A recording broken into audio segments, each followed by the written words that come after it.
যেহেতু বেশিক্ষণ এই ব্যাটারিটা ব্যাকআপ দিল না, মাত্র 1 মিনিট, এখন আরেকটা ব্যাটারি লাগাই।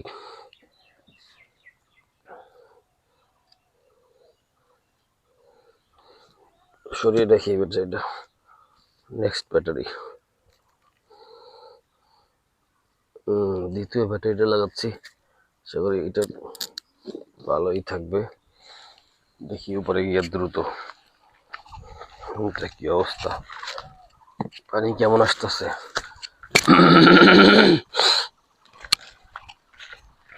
ওয়াও, এটার পানির অবস্থা তো খুবই ভালো। পানি তো খুব ভালোভাবে পানি আসতেছে, দেখতেই পাচ্ছেন।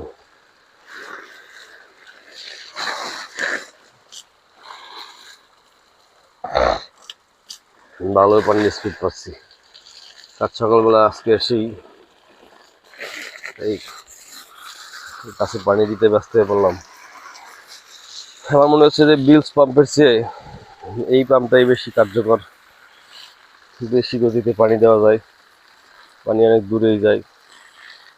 তারপরে তো বিলস পাম্প বাদ, এখন শুধু এই মাঠ পাম্প দিয়েই চালাবো কিছুদিন।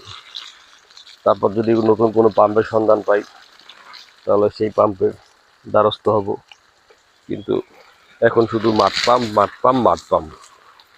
বিলস পাম্পের খাওয়া শেষ, মাঠ পাম্পের বাংলাদেশ।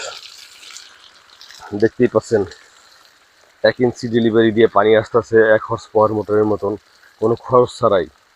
খালি ব্যাটারিগুলো চার্জ দিতে হয়, আর যা চার্জ দিয়ে হচ্ছে সোলারে কিংবা আইপিএস দিয়ে। কত ডিএমএ চার্জ হয়?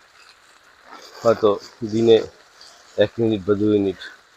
3টা ব্যাটারিতে যদি এবার 30 টাকা চার্জ দিয়ে আমি এরকম পানি দিতে পারি তাহলে তো আসলে কথাই নেই, বিশাল ব্যাপার। আলহামদুলিল্লাহ, এই পাম্পটা কিনতে পারি আমি খুবই হ্যাপি। আল্লাহর শুকর আদায় করি। সবার এরকম পাম্প থাকা উচিত যারা খাবার টাবার করেন। তো দেখতেই পাচ্ছেন পানি দিচ্ছি। মাড পাম্প বুঝে শুনে কিনলে, ভালো ব্র্যান্ডের কিনলে অনেক দিন চলবে। আমারটা হচ্ছে যে এলসিএম এক্সিম। আমি অনেক ইন্টারনেটে ব্রাউজ করে দেখেছি, খোঁজ নিয়ে জেনেছি যে এলসিএম এক্সিম এর পাম্প খুবই ভালো। এটা মেটাল বডির, কাস্টিং না।